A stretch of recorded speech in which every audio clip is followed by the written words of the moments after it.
7 каналдын эфирин жумалык аналитикалык программасы улантат. Аны мен Мерим Ташыбекова алып барам. Саламатсыздарбы? Алгач бүгүнкү чыгарылыштын кыскача мазмуну. Митингтерден кийинки кырдаал. Депутаттардын ыплас оюну өлкөнү туңгуюкка түртө жаздады. Мамлекет башчы мөөнөтүнөн мурда кызматын тапшырды. Кийинки ажоолор кандай сабак алышы керек? Бир күндүк спикер Канат Исаевдин төрагалыгына каршы митингдин чыныгы себеби эмнеде?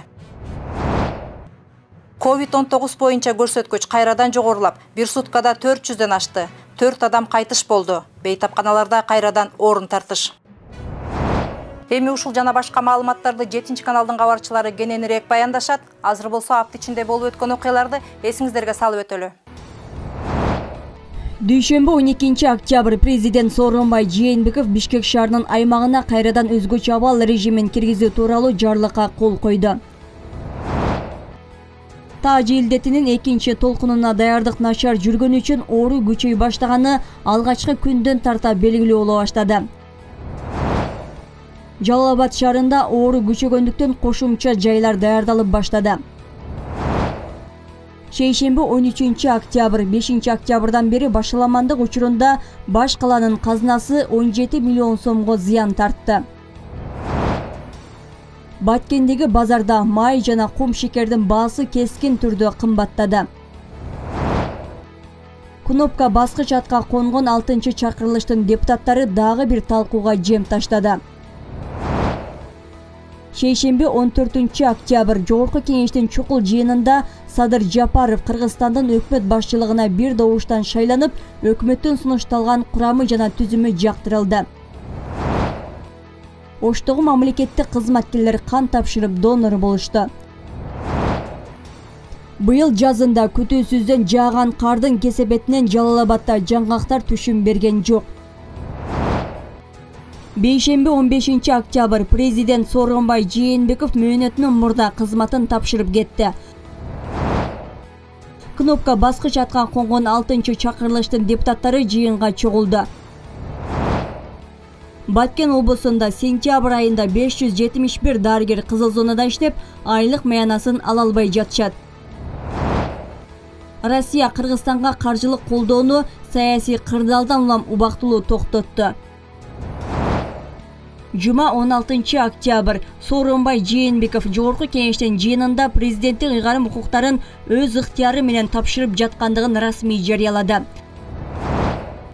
Кыргызстанда Жогорку кеңешке кайра шайлоо 20 декабрда болушу ыктымал. Жогорку кеңештин депутаттары Бишкек шаарына кирген өзгөчө абал режимин жокко чыгарды. Президенттин акыркы жарлыгы 4 кызматкерге генералдык чиндерди ыйгарып кетти. Ишемби 17 октябрь Ошто эпидемиологиялык абал оорлошту. 7 районго блокпосттор коюлду. Кыргызстанда дагы 21 медицина кызматкери илдетти жуктуруп алды. Туркиянын Самсун шаарынын мэри Мустафа Демир Бишкек шаарына 180 000 беткап жөнөтүлгөнүн кабарлады.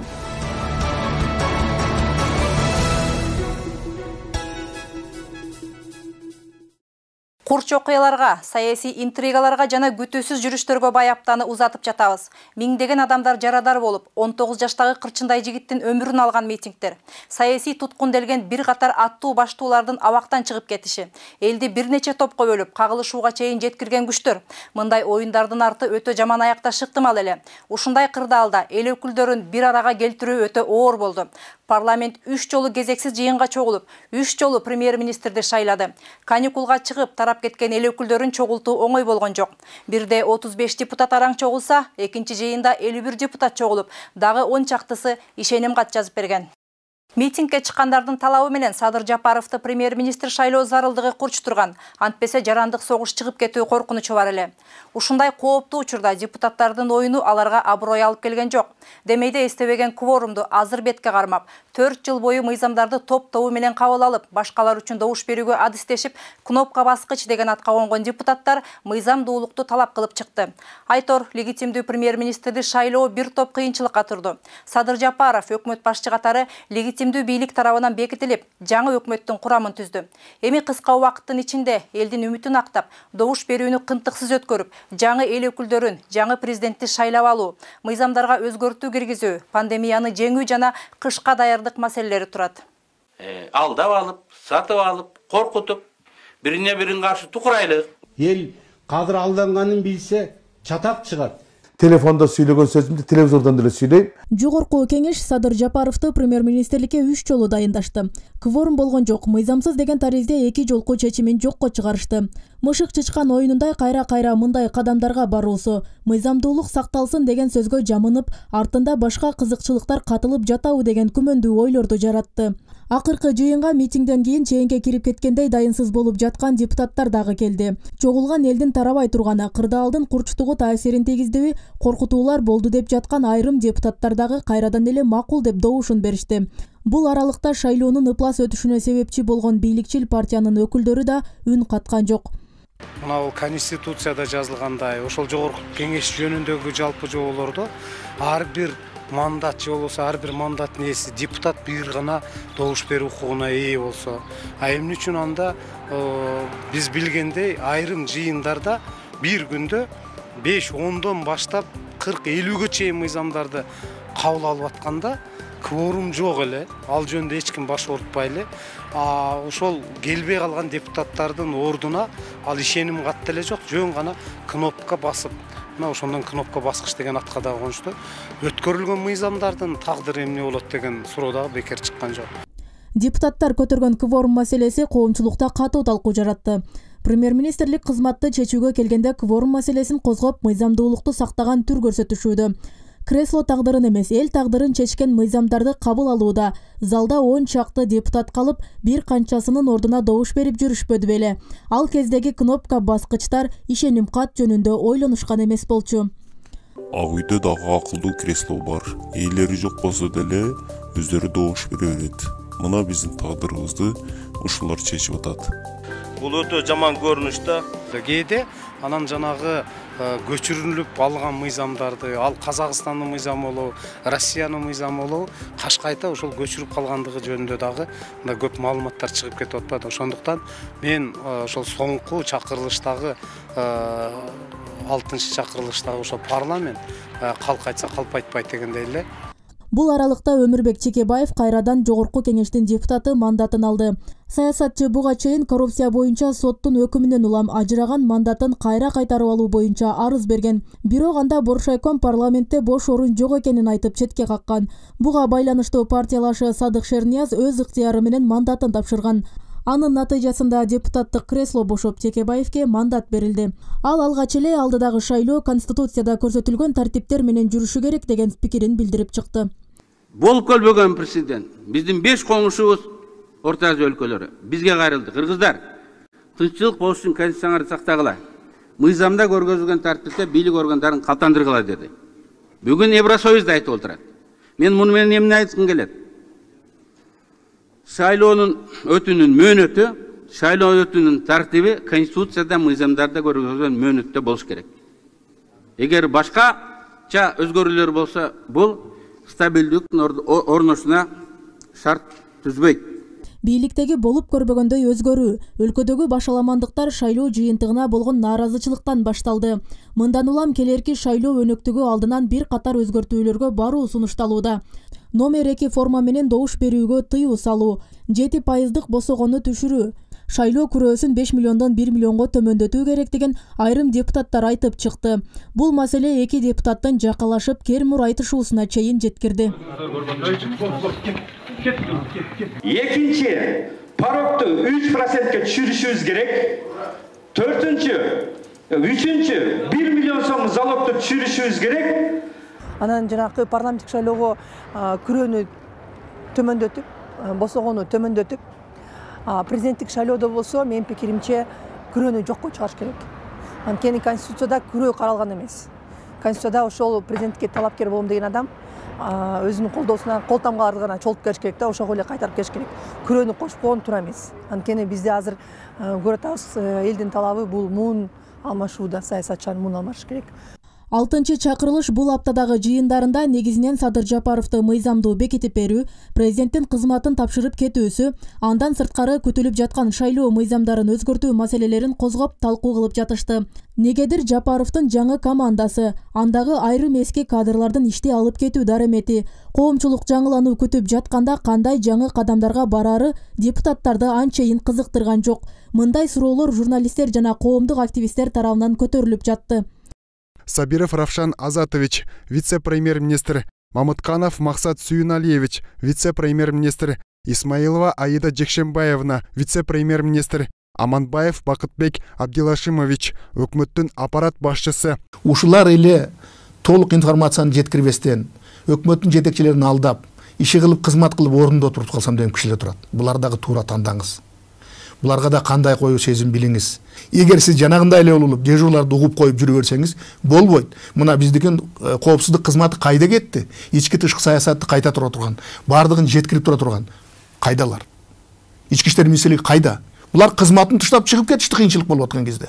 Буларга кандай мамиле жасаш керек?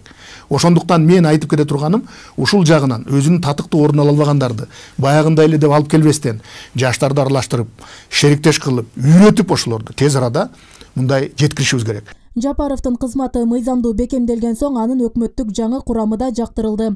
Бул ирет эски өкмөт 20%га гана алмашып, калгандары өз кызматтарында калышты. Садыр Жапаров коомчулук тарабынан айтылган иллюстрация мыйзамы колдонуларын ага өкмөттүн курамындагы бардык мүчө алмашпаса да, ишине чабал олдуксон иштеген кадрларды кармап отура албасын билдирди.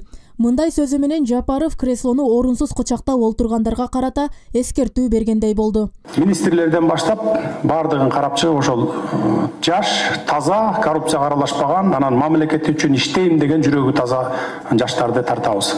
Жаңы өкмөттүн канчалык натыйжалуу иш алып барарын убакыт көрсөтөт. Ал эми саясатчылар кайрадан шайлоого баш катыра башташты.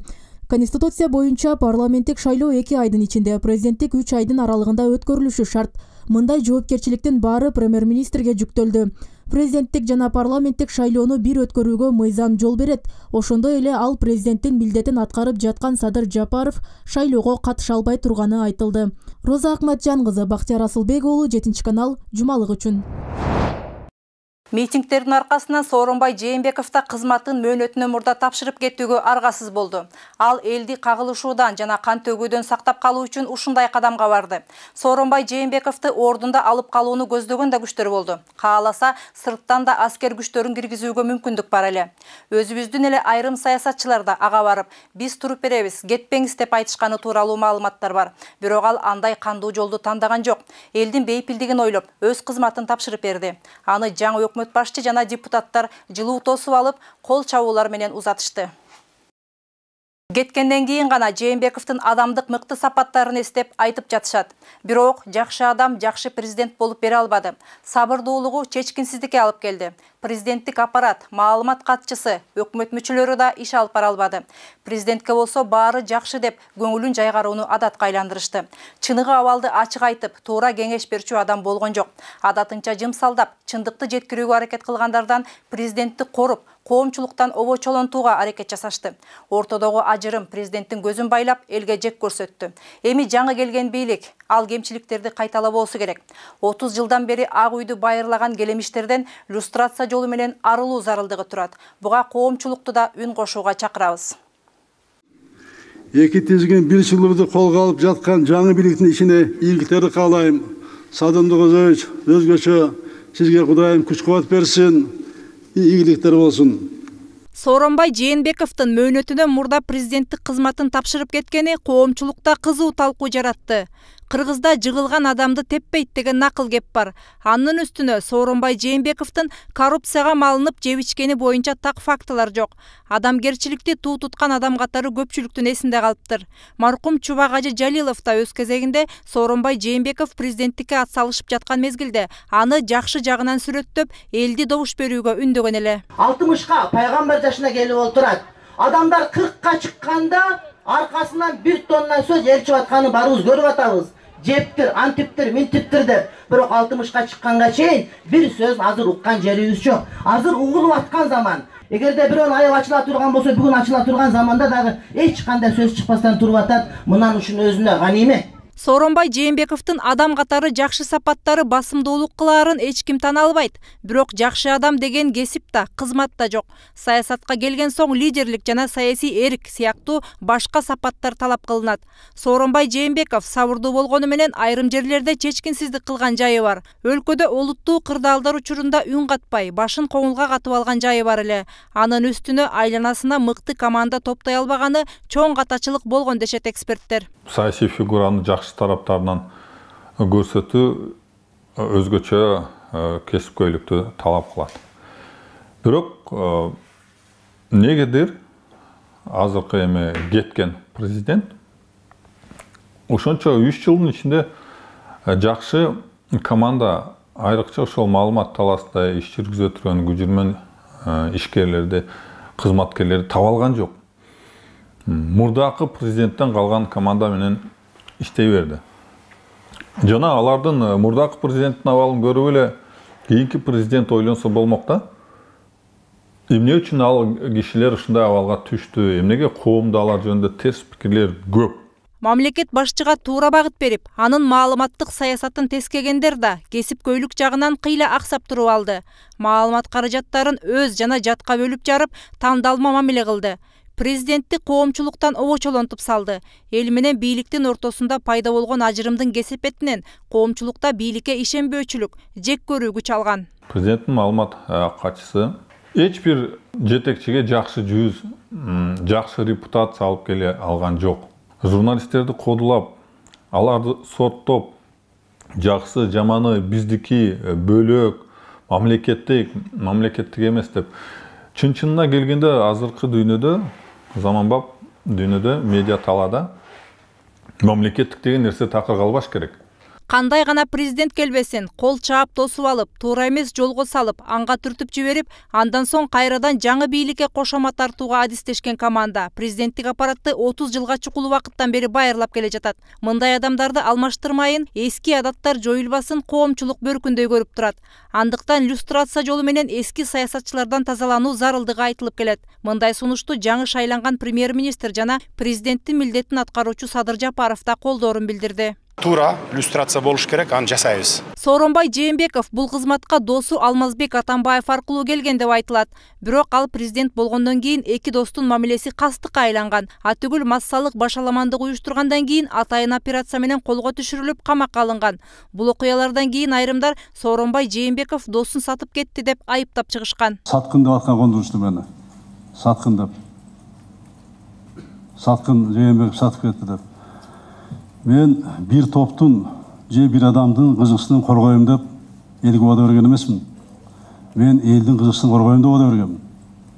Мени bir топтун же bir адамдын кызыкчылыгын коргобойду саткын десе десsin.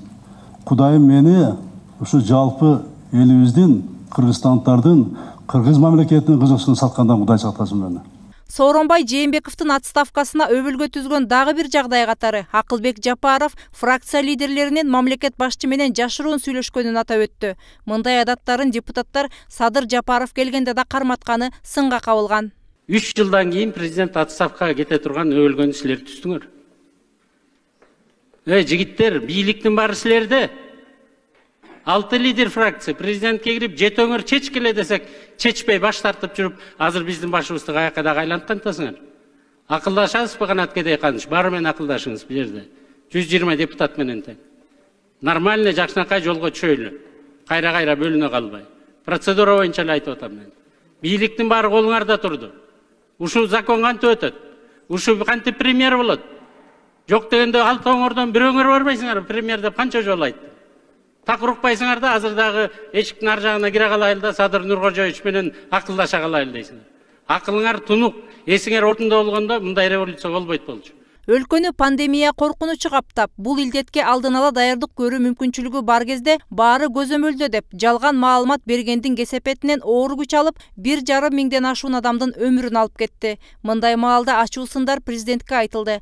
Ошол маалда элге жасаган кайрылуусу боюнча YouTube'да терс пикирлер басымдуулук кылган. Бирок маалымат кызматы анын кайрылуусун кайрадан жүктөп, жакты деген функциясын жана комментарийлерин алып салганы да талкууга алынган. Биз дагы коронавируска каршы күрөшүү үчүн орчунду сыноого туш келди. Шайлоо алдындагы үгүт иштеринде одоно мыйзам бузууларды, маалымат каражаттары, коомчулук көзгө сайып көрсөтүп жатса дагы, БШК төрайымы Нуржан Шайылдабекова көрмөксөн болуп туруп алды. Форма 2,5 миллионго чукул адам катталып, бул шайлоо жыйынтыгына ишенбөөчүлүктү алдын ала жараткан. Добуш берүү күнү да купуялуулук сакталбай, жарандарды массалык ташып келүү, узун кезек күтүү сыяктуу кемчиликтер орун алды.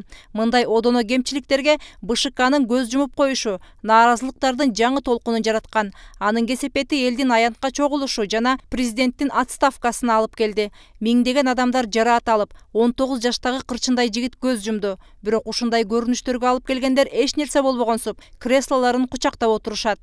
Эл алдында ушул туңгуйук алып келип койгон БШК күнөөлүү.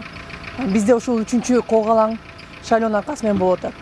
Анан эч бир жолу шайлоо комиссиялары жоопкерчиликке тартылган эмес. Азыркы учурда ошол прокуратура органдарынын конституциялык ыйгарым укуктары жөнүндө конституциялык мыйзам бар. Ошондо так жазылган. Башкы прокурор БШКнын жетекчилигине кылмыш ишин козгогонго укуктуу. Менин пикиримче, бул Боршайком курамын таркаш керек.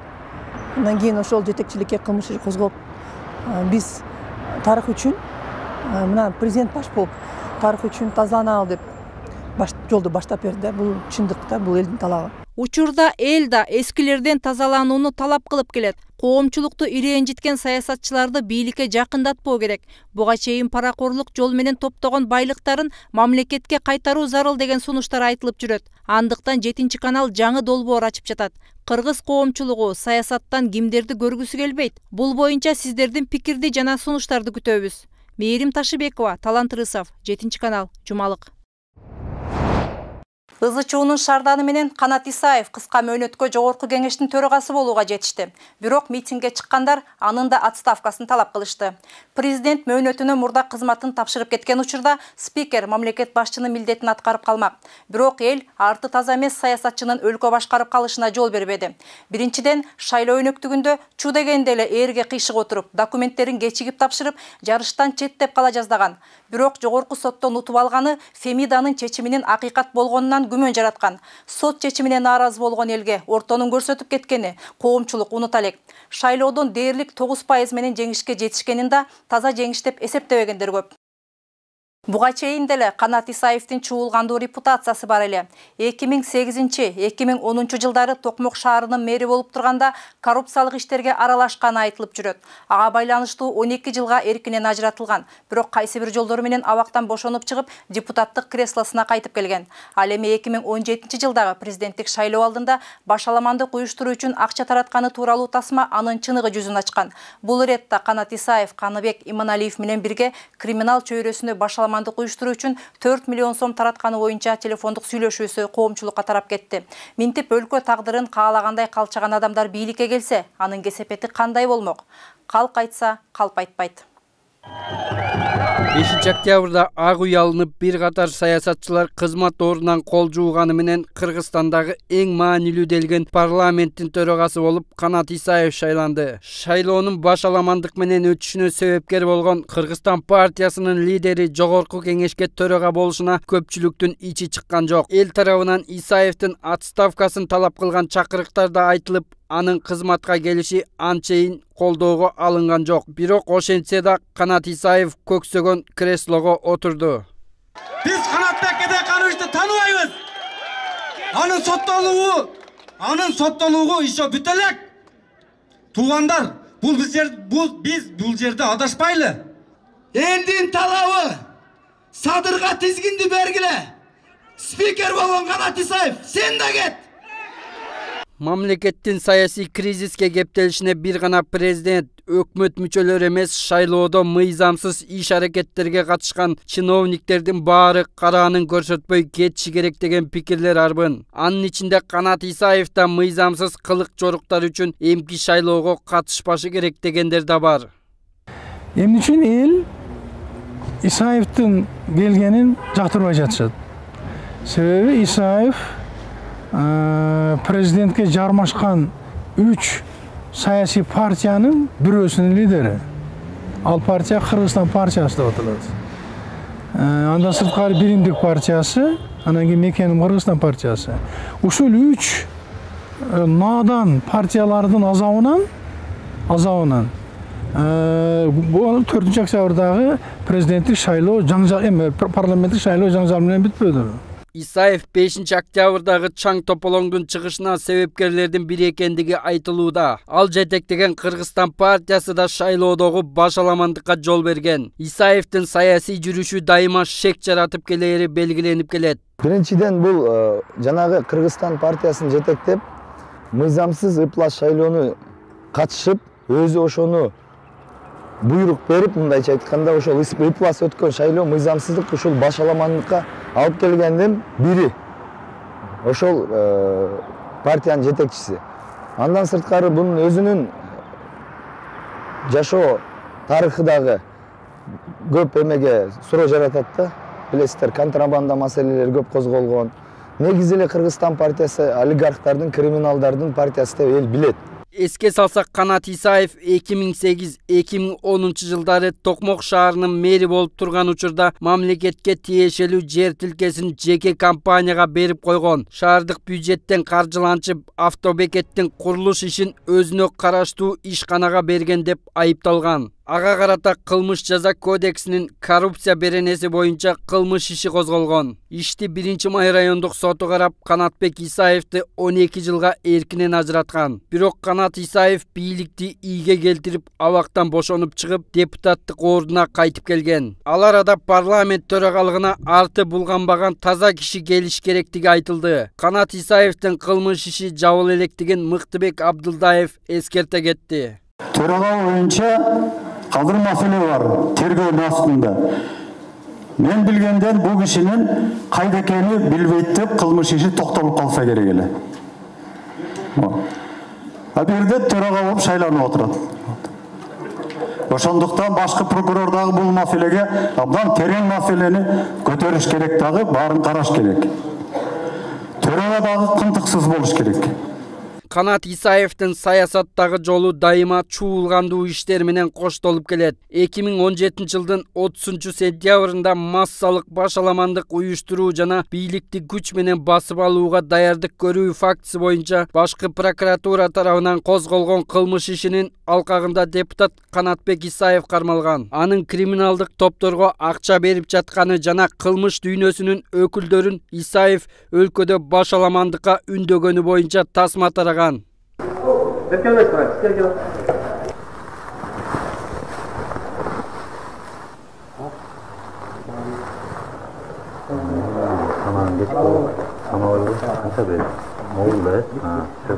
Исаев бар ғой, Исаев.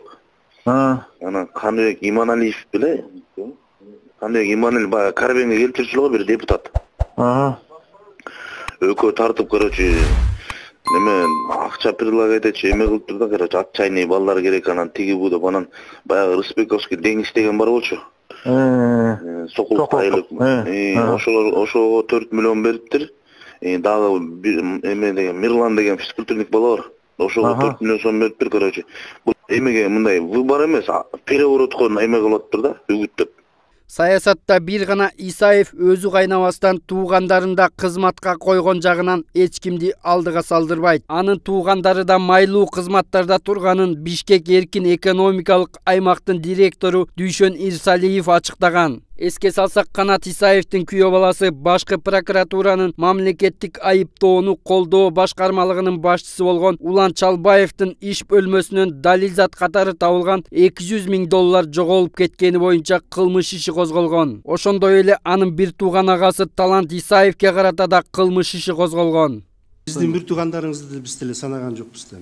Эми алар менин кол астында иштебейт, менин бир туугандарым, мен тиги служба эмес.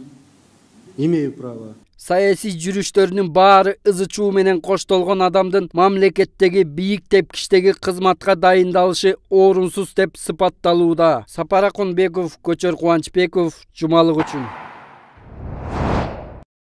COVID-19 илдети боюнча Кырдаал кайрадан курчуй баштады. Бул аптада августтан кийинки тыныгуудан соң кайрадан 400дөн ашуун адамдын илдетти жуктуруп алышы жана коронавируска байланышкан пневмониядан адам өмүрлөрү да кайрадан кыйыла баштаганы кооптонууну күчөттү. Коронавирус менен жабыркаган бейтаптар үчүн ооруканаларда орун жоктугун айтып, ыктыярчылар коңгуроо кагып чыгышты. Улуттук госпиталда концентраторлор жок. Ал эми кислород бар жандандыруу бөлүмдөрүндө орун калбай калган. Инфекциялык бейтапканалар азырынча пациенттерди кабыл алууга даяр эмес.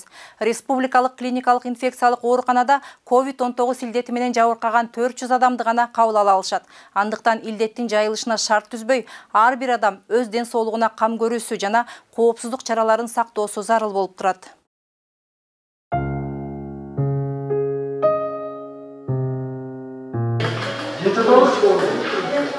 Апта башында жугуштуу илдеттен bir күн ичинде 5 киши каза болду. Күндө өмүрдөн кыйылып жатканы кадыресси көрүнүшкө айланып бараткандай. Оорунун курмандыктары көп болсо дагы сактанууну эске албагандары бар. Мында улам жалпы bir апта ичинде 19 кыргызстандыктын өмүрү кыйылды. Алар бардык облуста катталууда. Азыркы оорунун жайылуусу райондорго чейин жетти. Айылдарды аралап кирди. Бирок эпидемиологиялык абалды тизгиндөөгө эч бир өкмөттүк кызматтардын аракети билинбейт. Саясий кырдаалды күчөп, ал тармак менен алек болуп калышты. Бүгүн дагы оорунун курмандыгы 5 киши болду. Алардын 3-ü Ош облусунан, бирөө Нарындан, бирөө Бишкектен. Кече 388 болчу, бирок күндөн күнгө анын саны өсүп жатат. Анткени бул биз өздүк гигиенаны сактабай жатабыз, бет каптарды тагынбай, жана топтошкон эл жерге көп баргандыктан биздики азыр жаңы учурлар көбөйүп жатат. Азыркы учурда Саламаттык сактоо министрлиги 8000 орун даярдап жатат. Бүгүн жуктургандар 470 киши болду. Бул көрсөткүч кечээ күнгө салыштырмалуу 39 адамга көп. Мына ушундай көрсөткүчтөр абалдын кооптуу болуп баратканынан кабар берет. Бул учурда саламаттыкты сактоо тармагы эскертүү берүү менен чектелип жаткандай. Анткени күнүнө чыгып жаткан маалымат берүү процесси бир жумадан бери бүзгүлтүккө учурап, текстик маалыматтар менен гана чектелип калышты. Жерлерде рейдтер өтүп, тойлорго чектөө киргени менен анын натыйжасы жок болууда. Коомдук жайларда, тамактануучу жайларда, базарларда күн сайын рейдтер жүрүп атат. Ошол илдеттин алдын алуу, илдетти токтотуп калуу максатында рейдтерди жүргүзүп атабыз. Бүгүнкү күндө тойканалар боюнча рейд өткөрдүк. Деген менен чектебей оорунун таралуусун токтотуу жолун кароону дарыгерлер сунуштап чыкты. Дарыгерлер ушул 2 апта ичинде оорунун күчөгөн күндөрү байкалат деп болжолдошкон. Айткандай эле күнүнө жуктуруп алгандардын саны 500гө чамалап калды. Ооруканалар бейтапка толуп, кошумча жайлар даярдалып баштады. Вспышка болгондун себеби жанагы биз элдер чогулуп атпайбыз. Мына азыр мен силерге айтып атпаймынбы, тиги шайлоо учурунда элдер агитация болду, митингдер болду, эмелер болду, жана жолугушуулар болду. Мана ошонун кесепети азыр келип атат. 4 сентябрда башталганбы? Мына 1 ай өттү. Мына эми азыр 1 ай эмес, бирок 2 жума мурун башталды да. Кабылдоосу башталды да. Мына азыр көтөрүлүп келип, азыр 300гө, 300дүн тегерени 400гө кетип атат. Мына ошонун кесепети азыр болуп атат да.